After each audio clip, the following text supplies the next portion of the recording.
A MFS által megfogalmazott követelések első egyike volt, hogy Nagy Imre vezetésével alakuljon újjá a kormány.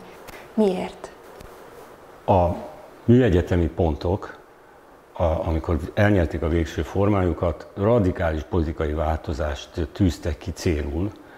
Azt követelték, hogy az egypárti szovjet típusú politikai rendszert váltsa föl egy polgári demokratikus szisztéma, többpártrendszerrel és szabad választásokkal. Ilyen horderejű politikai változás az elképzelhetetlen személycsere nélkül, és azt mindenki gondolta, bár egy forradalmi lázban azért nem szoktak ilyen nagyon szofisztikált meggondolások érvényesülni, hogy lehet szabad választást követelni, de azonnal nem lehet szabad választást aznap délután tartani. Addig is azonban egy szimbolikus változásra mindenképpen szükség van, és ezt az űrt, ezt az igényt töltötte be Nagy Imre. Nagy Imréhez jó közvetlen politikai emlékek fűzték a magyar társadalmat, az 1953 utáni új szakasz felélegzést jelentett gyakorlatilag mindenkinek. Nagy Imre áldozatként tűnt fel, hiszen 1955-ben lemondatták, és mindenki tudta, hogy a nézeteit fenntartotta és ellenzékben maradt. És még egy nagyon fontos tényező volt, nem volt nagyon más. Ilyen horderejű változásnak megfelelő nem kommunista politikus egyszerűen nem állt rendelkezésre, mert akik számításba jöhettek volna, vagy már nem éltek, tehát akik a háború után a hatalomátvétel idején ezt az alternatívát megtestesítették, vagy nem éltek, vagy emigrációban voltak, vagy börtönben voltak, vagy börtön után voltak. Egy biztos, nem voltak jelen a nyilvánosságban. Nagy Imre viszont jelen volt, nagyon is. A nyilvánosságot uralta a Nagy Imre-féle pártellenzék, és ez mint egy ilyen fókuszpontba egyesítette a változás akaratát az ő személyében.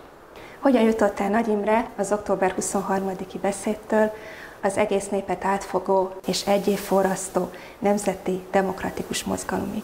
Az október 23-i beszéd a parlament előtt egyrészt tükrözte a megrendelő szempontjait. Nagy Imre az MDP politikai bizottsága felhatalmazásával, sőt kérésére beszélt, és tükrözte a beszéd elmondójának személyes meggyőződését. Ez pedig a forradalomtól, mindenféle kiszámíthatatlan politikai változástól való félelem, és a törekvés, hogy ezt el kell kerülni.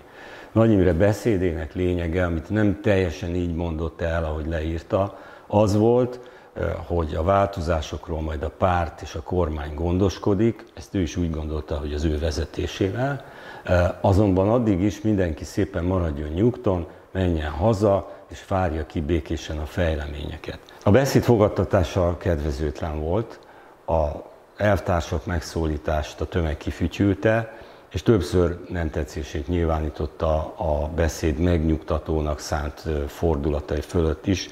Tulajdonképpen szónok és közönsége az utolsó pillanatban talált magára, amikor Nagy Imre felszólította az embereket, hogy együtt énekeljék el a himnuszt, és bele is énekelte a mikrofonba az első szavakat. Ezután az emberek, hát legalábbis egy része az valóban hazament. Azonban az a különbség, ami a magyar társadalom politikai akarata és Nagy Imre politikai szándékai között feszült ebben az október 23-i esti pillanatban, ez még fönnmaradt 5 napig. Ennyi idő kellett, amíg a szónok és a közönség újra egymásra talált.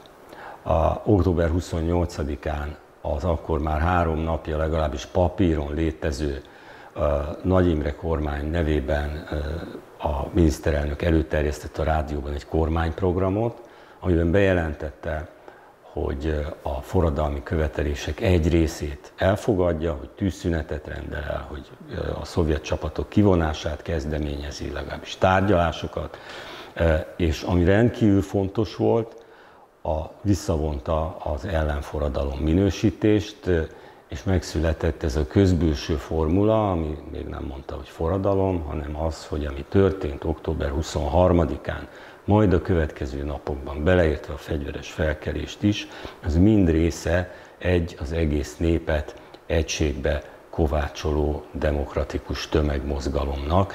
Ez egy sokkal pozitívabb meghatározás volt természetesen, mint az ellenforradalom, nem is beszélve az ehhez fűzött jelzőkről.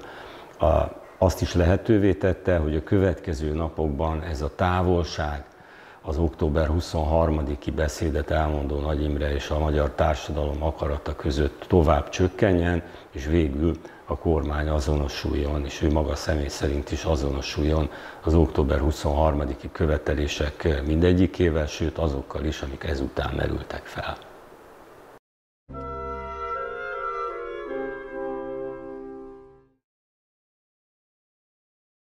Amennyiben többet szeretne megtudni Nagy Imréről, 1956-ról, vagy általában a korszakról, látogasson el a Nagy Imre Emlékházba.